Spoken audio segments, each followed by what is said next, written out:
Right. Thank you very much, Bu Nani. Allow me to share my screen.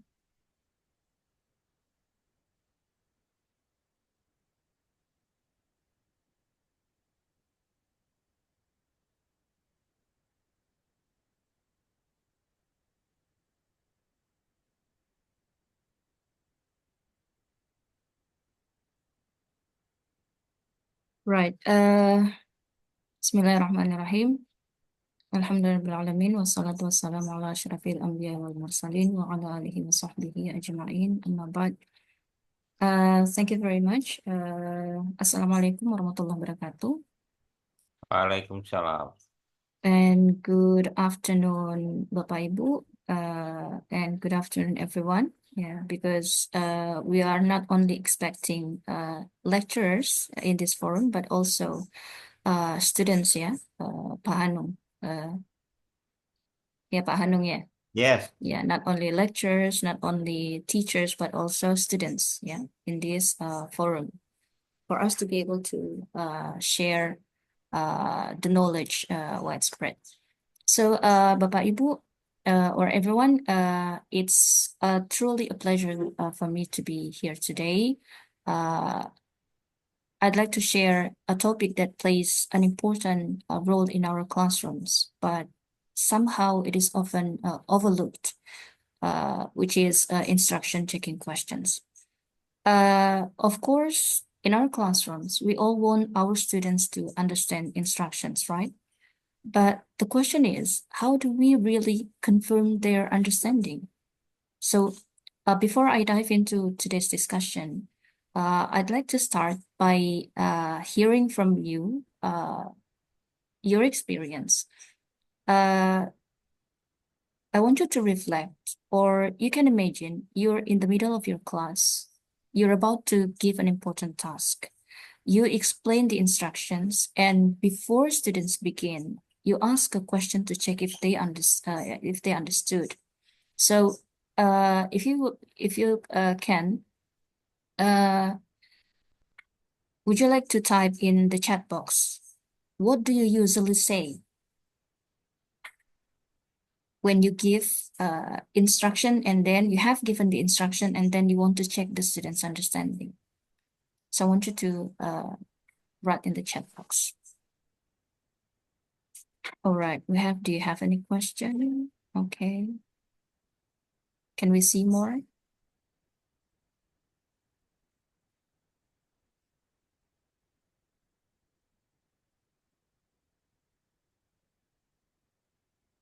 So what are you supposed to do? Okay. Do you understand what I mean? All right. Is it understood? Okay. What questions do you have? Is that clear? All right. Okay. Can we see more? What do you ask to your students to check whether they understand your instructions or not?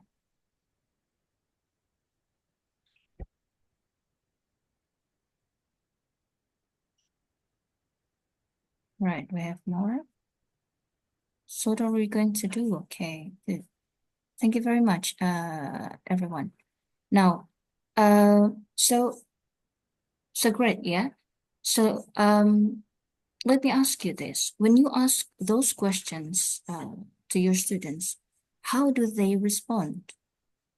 Do they confidently explain what they need to do, or instead do they simply just nod, yeah, mengangguk, or nod their heads, or perhaps they just remain silent? Yeah.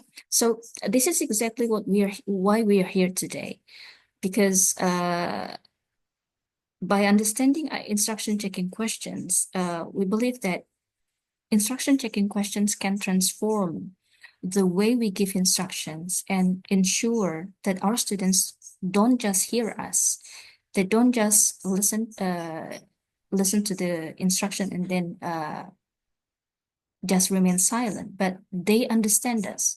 So today we'll explore how teachers can build routines around instruction checking questions. So before that, let's understand why I do this research. So this is research base here, what I'm going to present. So the inspiration behind this research is the English Language Teacher Training Program, or ELTT program, which was conducted the first time in 2022 to 2023 for the first batch.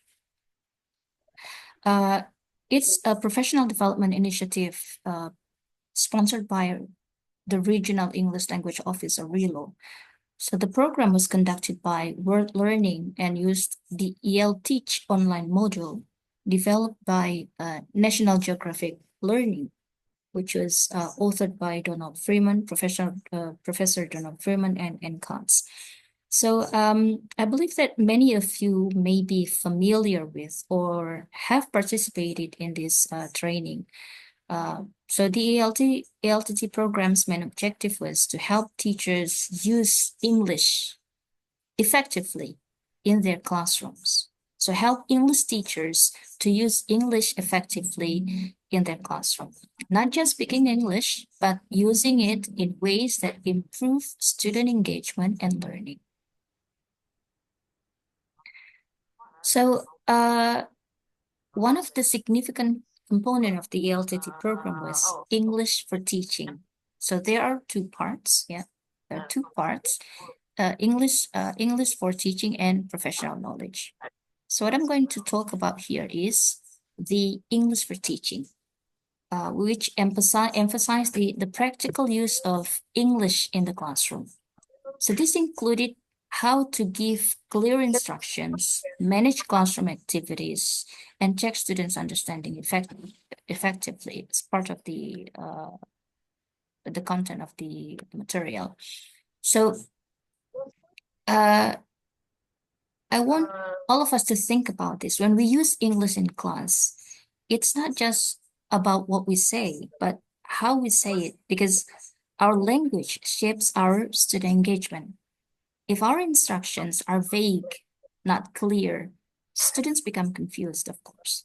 But if we use structured routines, we create an environment where students feel more confident in responding. So, as you can see here, on the screen, the part that the teacher use classroom English is like when Mr. Choi say, "All right, everyone, go to your seats, please." So that's the instruction.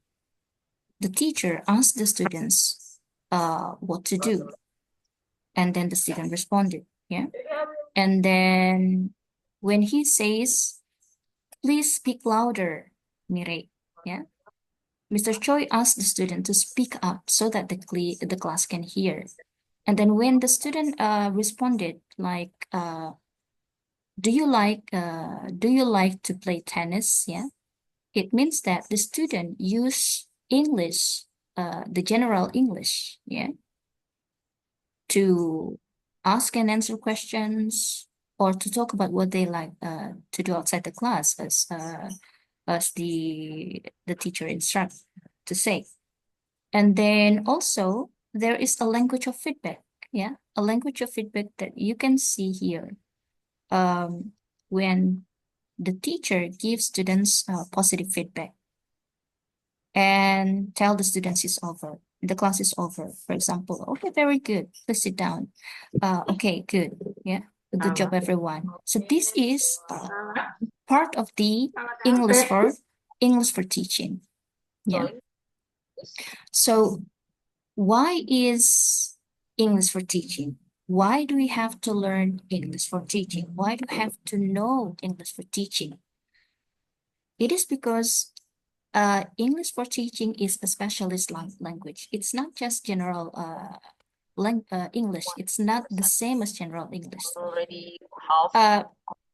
As you know that every job has a specialist language. For example, doctors talk to their patients using medical language.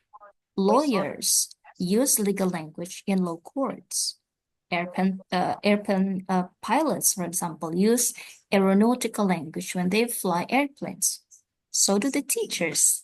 So as teachers, we use specialist language when we teach. Teacher language includes the specific words and phrases that we use to teach our lessons. So these are the words and phrases that we use to present the lesson content, to manage our students, to give feedback to our students. This is the language that we use as teacher. This is the language that we use. It's called English for teaching. Not just English, but English for teaching. So that it can makes the lesson now happen. We have 29 participants who took the quiz. So all right. So it is not the same as general English. So often people think that if you can speak a language, you can teach it to students. They say that native speakers can teach because they know the language. They assume that knowing the language in general means that you know the specialist language of teaching. They assume that if you know general English, you will know English for teaching. But the idea is mistaken, actually, because knowing a lot of general English doesn't necessarily mean you will know the specific English used for teaching. Specialized language, such as languages used by doctors, lawyers, airplane pilots, or teachers, they are not taught in general language classes, everyone. So why does English for teaching matter then? Why does English for teaching is very important then? When you, as teacher, use English in the classroom, so it makes the language real for your students. It makes the language real for your students. If English can be used to get things done in teaching, to organize what students do and talk with them about their lives, it becomes a functional part of classroom life.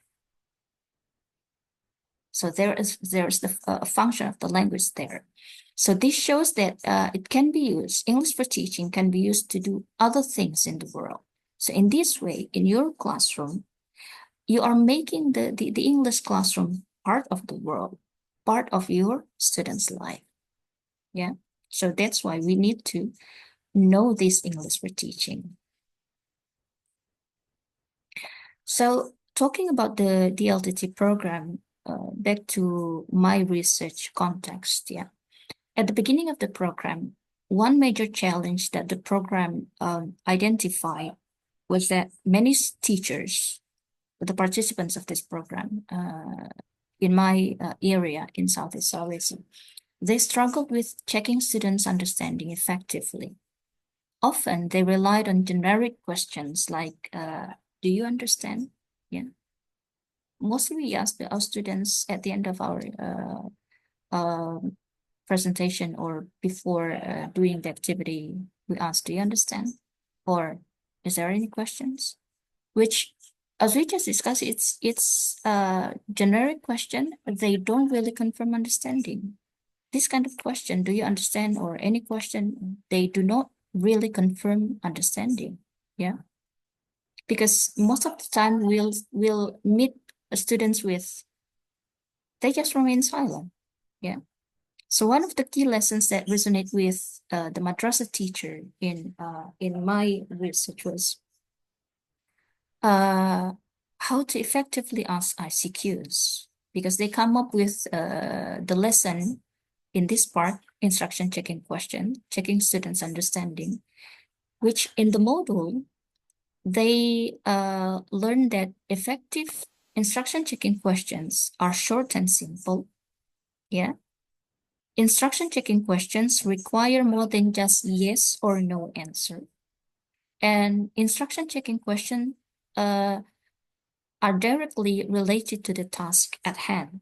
So for instance, instead of saying, do you understand? This module in this training encourage teachers to ask, what is the first thing you need to do, for example? Or can you show me how you will start? Or for example, so what do you have to do after this? Yeah, just like that.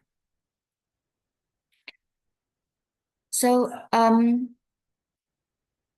because we believe that the small shift, yeah, in our classroom instruction will completely change how students respond. Yeah, so instead of passive agreement, students will actively demonstrate understanding. So inspired by these phenomena, yeah, we come with the rationale of the research. Yeah. So there are two rationale for this research. The first is classroom routines, and then the second is effective instruction. Talking about the classroom routines, checking students' understanding is a critical part of classroom communication because research suggests that, yeah, many research suggests that many teachers do not use ICQs effectively in their classrooms. So why does this matter? Because without proper comprehension, without proper understanding, students may complete tasks incorrectly. They will lose their motivation, or they will disengage from the lessons. There's no engagement in the lesson. So you can imagine a situation where a teacher gives a complex set of instructions. For example, the teacher asks, "Do you understand?" And that everyone is silent. Everyone is silent. Yeah. Or the teacher gets silent notes like this. And then the teacher assumes that the students understood. But when the activity begins, students look confused and hesitant. They don't know what to do. So this lead to wasted time because the teacher has to repeat the explanation again. And then sometimes even frustrating, yeah, for the teachers, both sides, for the teachers and the students. Yeah. So by integrating ICQs into classroom routines, teachers is hoped to be able to create clearer, more structured learning environments where students actively confirm their understanding. They say that we understand, we know what to do, yeah, like this and like that, yeah, before beginning a task. So this could make the lesson more efficient and interactive.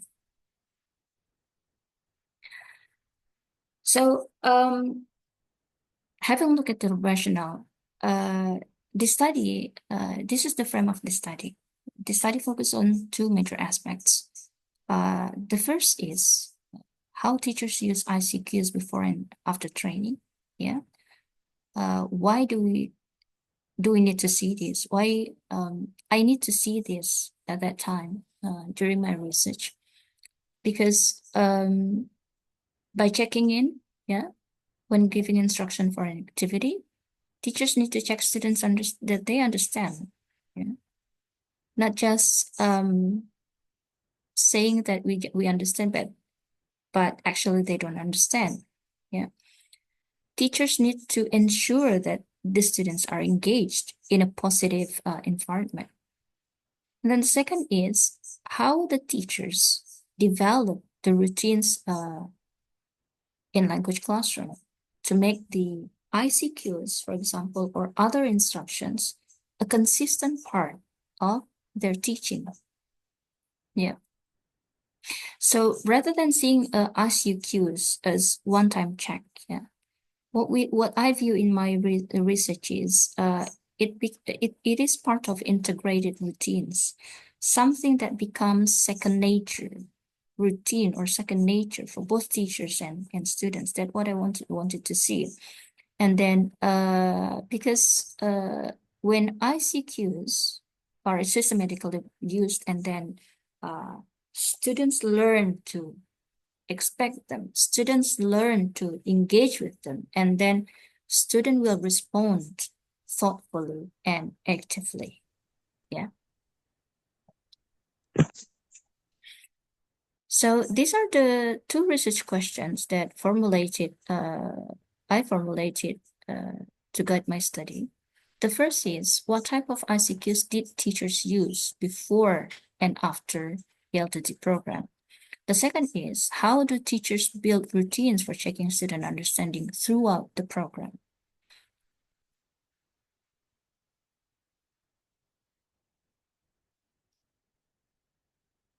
So the participants in my study, there are 6 participants involved in my study in Southeast Sulawesi. They are working in madrasah or pesantren setting. So the diversity of the group, as you can see on the screen, 2 participants are reservist teachers with 1 to 2 years of teaching experience. 2 participants are novice teachers with 2 to 3 years of teaching experience. They teach in MTS pesantren, and then 2 of the participants, they are experienced teachers with teaching experience span from 7 to 10 years of teaching experience. They teach in MA pesantren and also in MTS pesantren.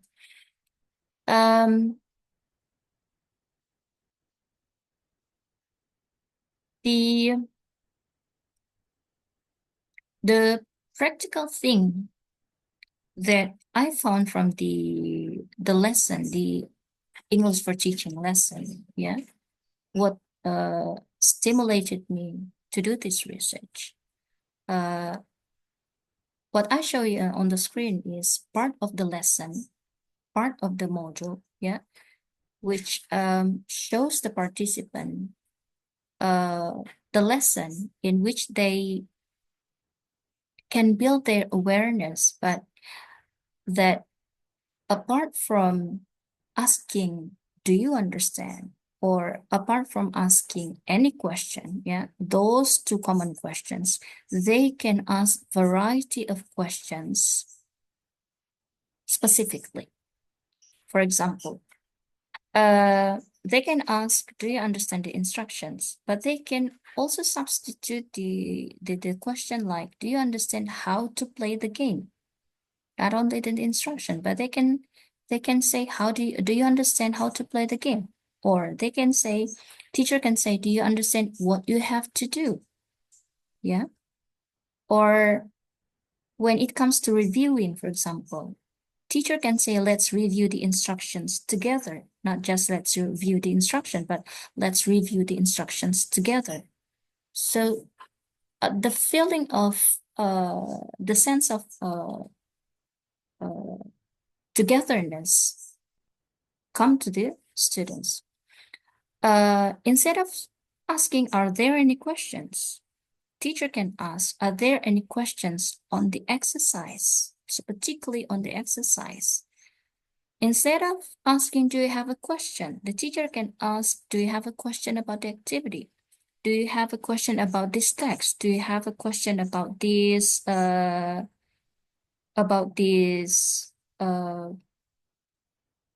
instruction? Now, our teacher can say, do you want more examples? Also, we can say, after giving instruction to do activity, for example, like doing game or doing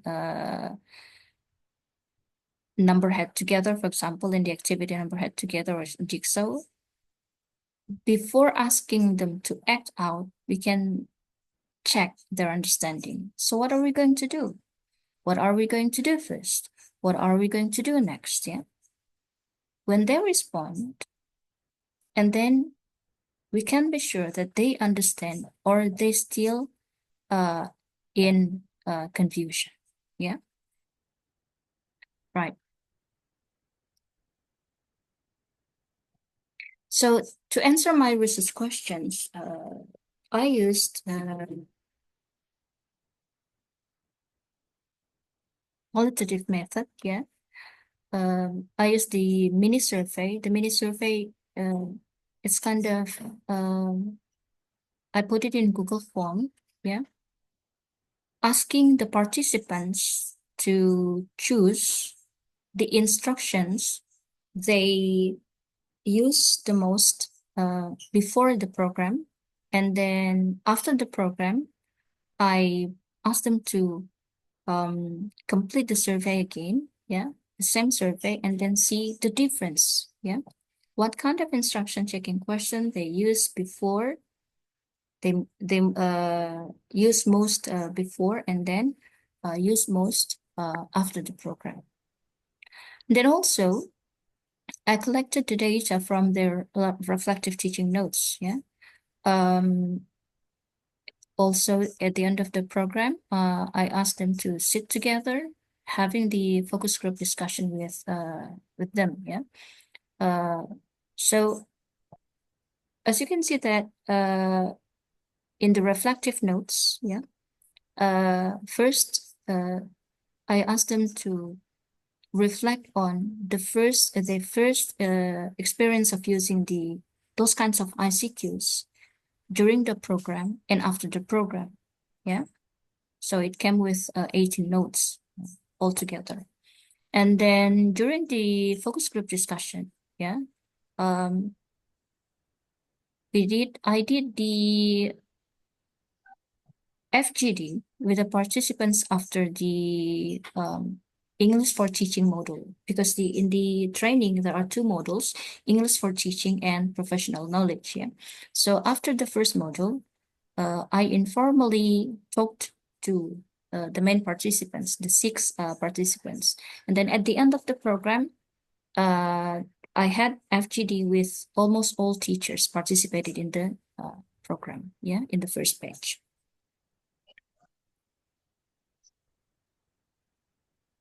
So to ensure my findings are reliable, so I use this kind of triangulation.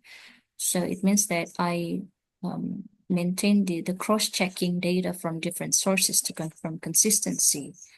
So for example, if a teacher mentioned in their reflective notes that they are struggled with ICQs, so I check their survey responses and FGD discussions to see if the same pattern appeared. So because I did this in order to ensure that my conclusion will be well supported. Yeah. The data analysis, yeah. Once I have collected data, so I analyze the data using coding and categorization technique, which I identified the most commonly used ICQs before and after training, and then the strategies teachers use to integrate ICQs into their routines. Yeah, by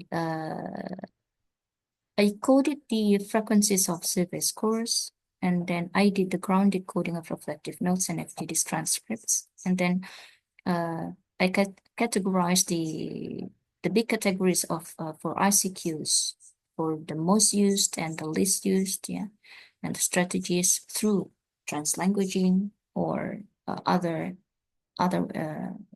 any other way that the teacher use.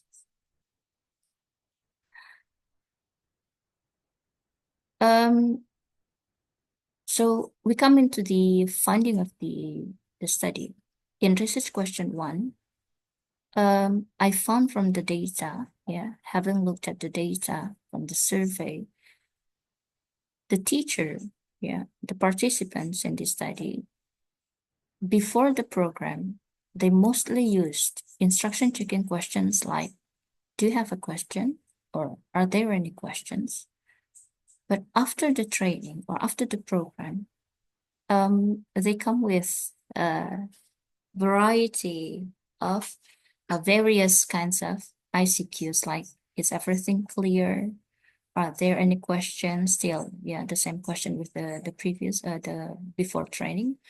But they add with the most used ICQs, like, let me give you an example. I'll repeat the instructions, which they rarely use before the program, before the training. So this shift, yeah, this shift resulted in better student, the participant acknowledged that the shift resulted in better student engagement and clearer instruction in the classroom. So this is the result of the mini survey. Yeah, as you can see that before the program, the most ICQs is, are there any questions? And then after the program, the most used is everything clear? And then, do you understand the instruction? Are there any questions again? Let me give you an example. Which, do you understand? I'll repeat the instruction, for example, is rarely used in before the program. Yeah. And then what else? Do you have a question still favorite one?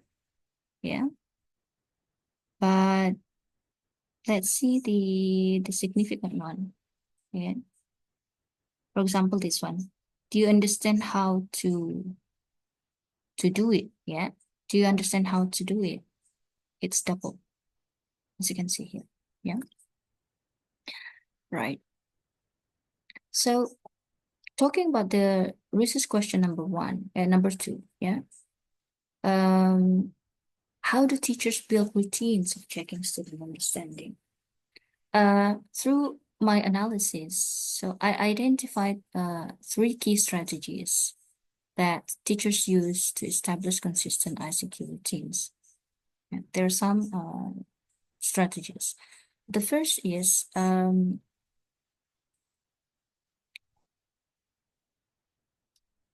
they use ICQs regularly into their lessons. So initially, many teachers only use ICQs occasionally. Usually when students, when the teachers see students are struggling. However, after training, they began systematically embedding ICQs at various points in their lessons, before, during, and after activities, yeah, in the classroom. For example, instead of waiting until the middle of a task to check understanding, teachers started using ICQs immediately after giving instruction in order to ensure the students are clear before starting the activity, yeah, not to waste the time. So most of the time, yeah, the participants said that they also use translanguaging strategy. Yeah, they use both verbal and nonverbal gesture in order to make sure that the students understand the instruction. Yeah, and then the second is teachers use wait time to see students respond. They allow wait time. Yeah, like this is one major improvement. Yeah, observed in the teachers, the participants' practices of teaching when they use the wait time. The wait time means that the teachers allow students a few extra seconds to think before responding to the ICQs. So before training, teachers often ask ICQs and immediately answer their own questions. They didn't give the students a chance to process. But after training, as they have learned from the lesson, yeah, from the module, they intentionally, they deliberately waited for at least about 3 to 5 seconds to let students formulate their answers. So before, when they ask for the students' response, they wait before the teacher speak, yeah, more, or before the teacher throw the question to another student, yeah. So like one teacher reflected that I used to become uncomfortable with the silence in the room, so I would quickly answer for them. So that's one of the reason why the teacher do not use wait time, because they feel uncomfortable with the silence in the classroom. Yeah. So after the program, the teacher waits. Yeah. And it's amazing how the wait time can create active participation in the classroom, because the students start to respond more confidently. Yeah. And then the third is modeling responses and is needed from the teacher. Yeah. So instead of always confirming answers from themselves, from the teacher will begin encouraging students to check others' understanding by, for example, explaining instruction to their peers. But the way when both teachers and students learn new expressions of ICQs, just like most of us, yeah, when we learn something new, we tend to forget the new thing that we learn. But if we use it over time, every week, and then it will become routine, it will become habit. Yeah. Yeah, like that. Right. So this is not only reinforce the routine of ICQs, yeah, but also encourage everyone, yeah, in the class to support each other. The teacher support the students support the other students, yeah, to actively responding the students questions, yeah, right.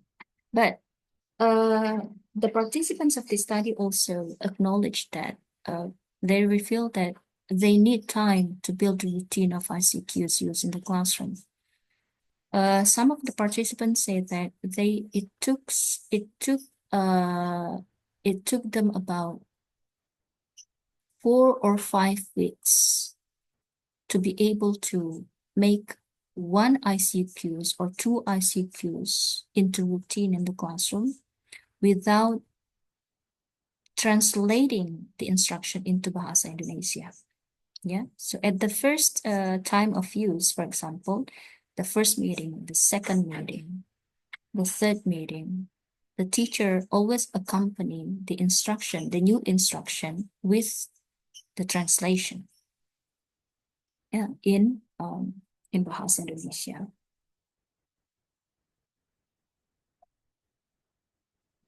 So that we have learned from my research, yeah. So what we can learn from this research? The first is teachers need confidence in teaching English using English as classroom instruction. How to do this? We can do this through professional development, yeah. Especially when talking about ICQs, yeah. Teachers should understand, English teachers should understand that ICQs are essential for effective instruction. ICQs are not just extra questions that we ask. ICQs are fundamental tools that help bridge the gap between instruction and comprehension. Without ICQs, we can risk the students misinterpreting the instruction, misunderstand. There will be misunderstanding, yeah, in the atmosphere, in the classroom atmosphere. So it leads us to wasted time. It leads us to confusion. It leads us to disengagement. Now, another takeaway is routine building support student engagement, but teachers need a lot of time to develop classroom routines. Yeah, but by establishing an ICQ routine, it can create predictability in the classroom. It can make students feel more comfortable participating, because when a teacher say some kind of instruction, for example, that the students routinely hear and then they can predict what's next. And they can comfortably participate in that kind of activity. Yeah. So when students expect to be asked one ICQ, for example, what do you do? For example, what should you do next? They listen more actively, yeah, and they take greater responsibility for their learning, yeah. I want you to think about a student who typically avoids answering questions.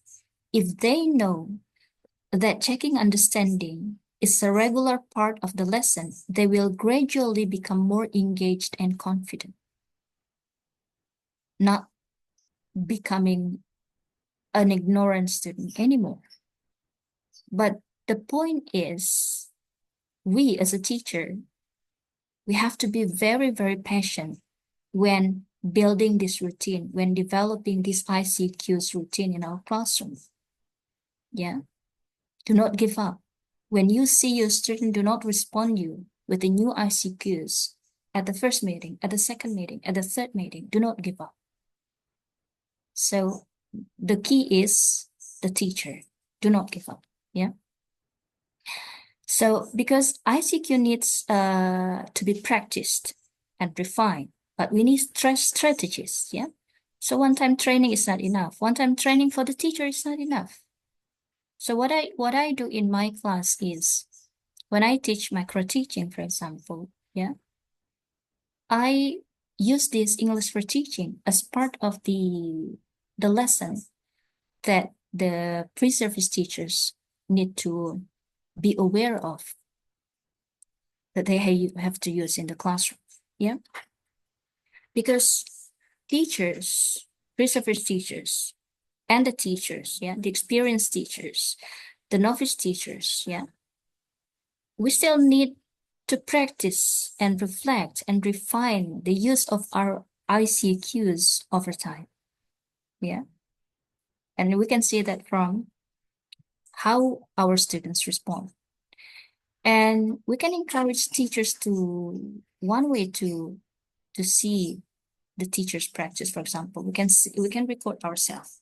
We can encourage the teacher to record themselves, yeah, or the pre-service teachers to record themselves during a lesson, and they can analyze, or we can analyze, how often and how effectively we use the ICQs.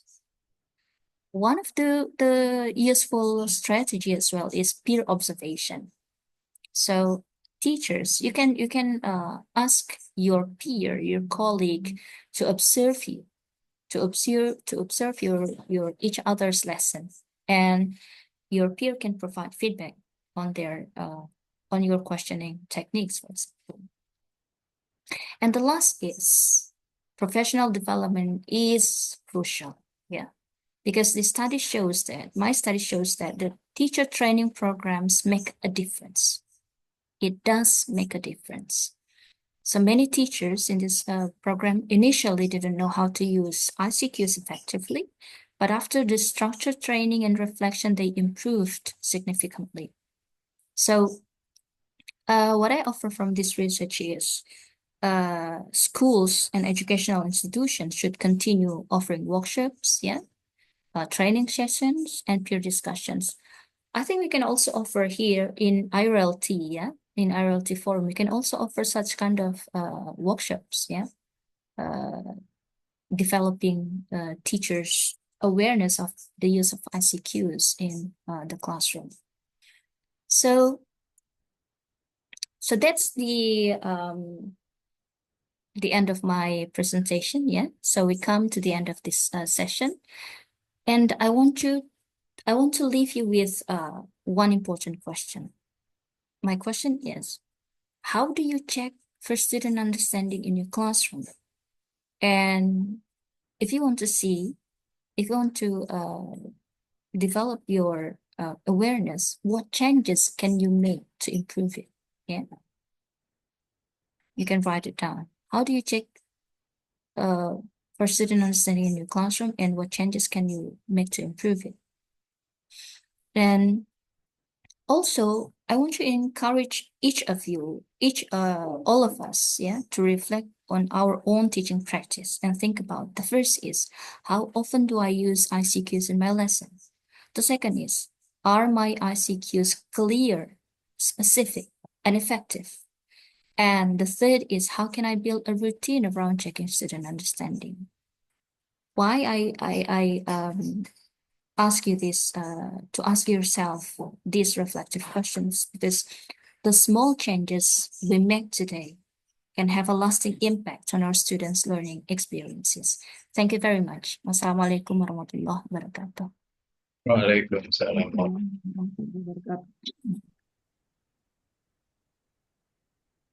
Okay, thank you very much for Ibu Ida for such enlightening presentation. So we highlight some important point from this presentation about instruction checking question as a crucial part of teaching and how we can build routine in language classroom. We still have a time, yeah, we still have a time to have question and answer section. So if you have any question, would you like to raise your hand, or you can type your question in chat? Yes, please.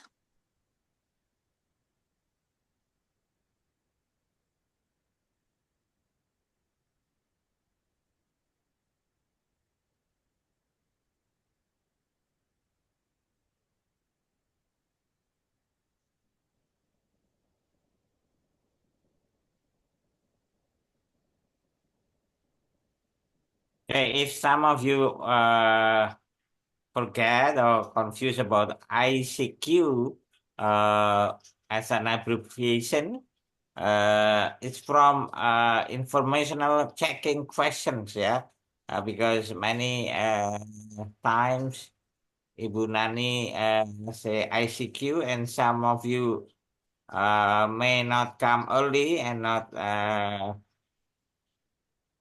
understand what is meant by ICQ, yeah. Okay, now please, if you still have questions, yeah, instruction checking question, ICQ, yeah.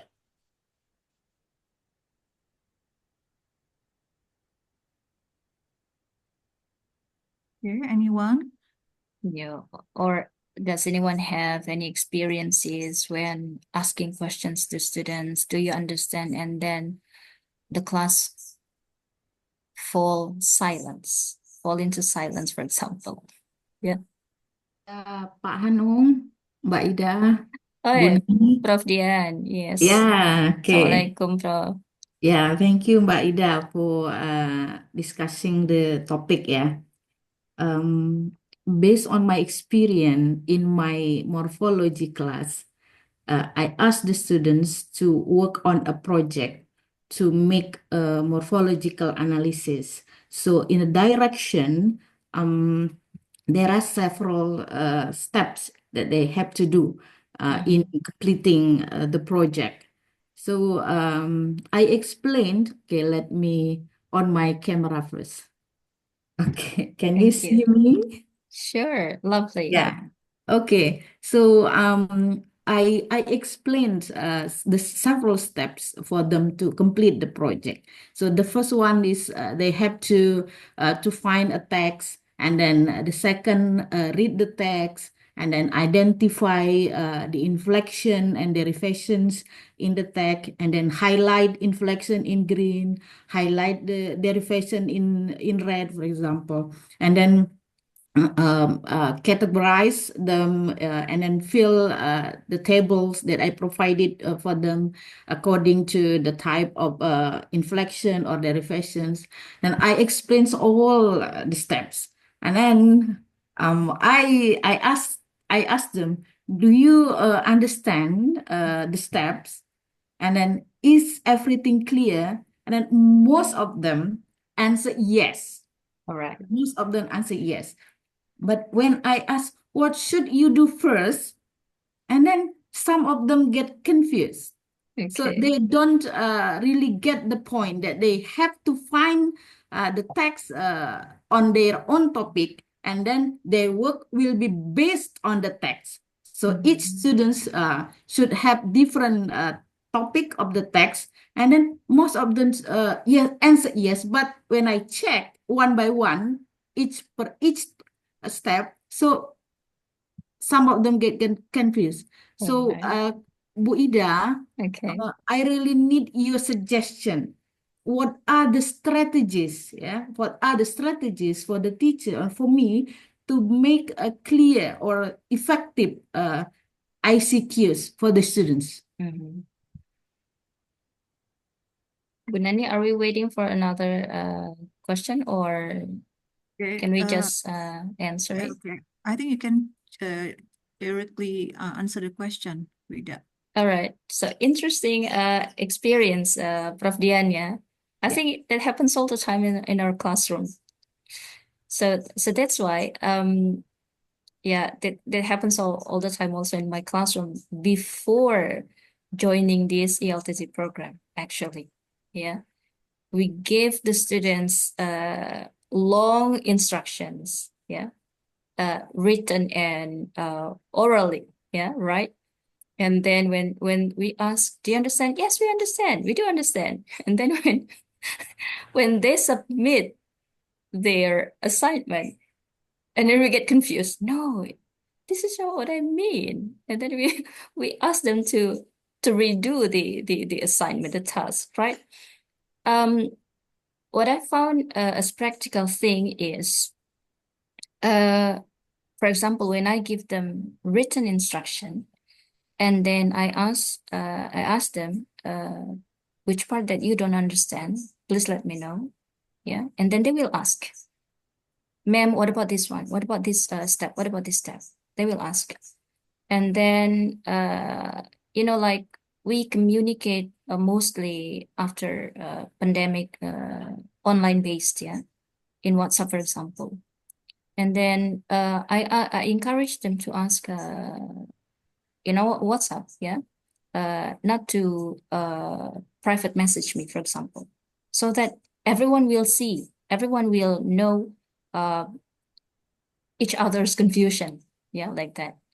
Because when they see, oh, my friend is confused with this step, and then there is here comes the explanation from the lecture, and then they will see, yeah, and then they will help each other. That's the first strategy. The second strategy is to provide model. For example, when we give one instruction, and then we give the model for that, what should the student do with that step? So this is the important part also. Give the model, give the example to the students. Yeah. So that's my question based on my experience, Prof. Dian. So we intend to give longer instruction to our students, right? But help them with give them in chunk part. So explain them chunk by chunk, and ask their understanding chunk by chunk in that part. Do you understand this part? Do you understand this part? Do you understand this part? Do you understand this part? Not waiting for the whole instruction finished, and then we can ask, do you understand? Yes. Of course, they will say, yes, we understand. All right. I think that it worked mostly in my class. Yeah, they came with better formatted assignment. Yeah, they can answer the instruction based on what I see in their assignment. Like, for example, from last semester, and then also in this semester, I implement in my classroom shadowing practice. By saying shadowing practice, it means that I ask the students to shadow, for example, TEDx video. Yeah, one TEDx video, and then shadow the TEDx video for 7 days routinely. So on daily basis. And then they have to upload their recording in shadowing to Padlet, for example. Yeah. So I provided the Padlet, but I give the clear instruction. So having given the instruction in the Padlet, and then I ask for students' understanding, which part that you don't understand, for example. So I keep making sure that they understand. I give the instruction in Padlet, and I also give the instruction in the WhatsApp. So it's like that. Okay. So never give up, and do not get bothered easily by the students' questions if they don't understand. That's Okay. our task. That's our responsibility. Yeah, as teacher. Yeah. Okay, thank you, Bu Ida. Yes, Prof. Dian. Well, participant, do you have any other question for Ibu Ida? Okay.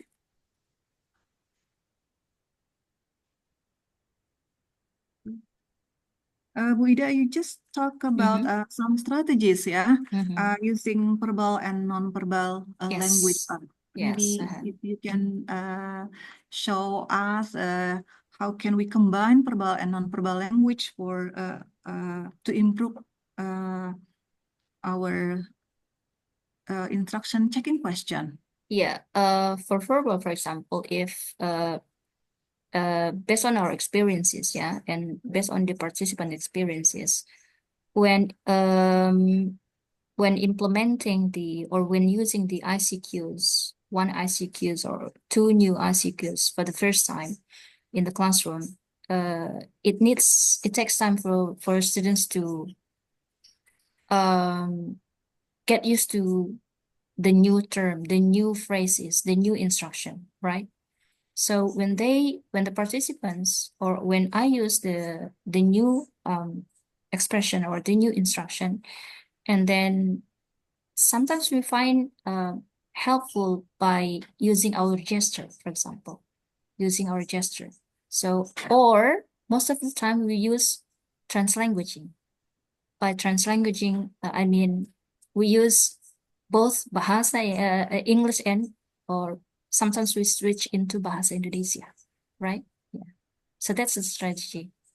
The verbal, we can do the translanguaging, and we also sometimes accompany with the nonverbal, the gesture that we can find helpful, yeah, can help the students to understand what we mean, yeah. Sometimes by pointing out, or sometimes by, some kind of the gesture that we can use to gather the students' attention. Yeah. Nice. Thank you, Bu Ida. Yes. Okay.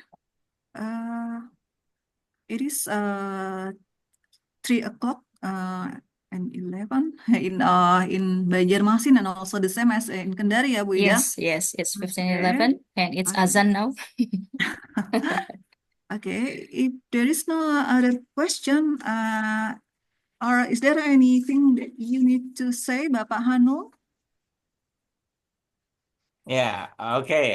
Thank you, Ibu Nani. Yeah, I just need to remind you all that you can present your article, yeah, as long as the article is about English language teaching in Islamic institution and it is not published yet, because we're going to have review of your article together. Okay, so now I invite any one of you have already thought about presenting with IARELTI in the monthly forum next month. Come on, if you think about that, raise your hand and let me take note who will be presenting for the next meeting. Or maybe just plan. Maybe not next month, but next 2 months or 3 months.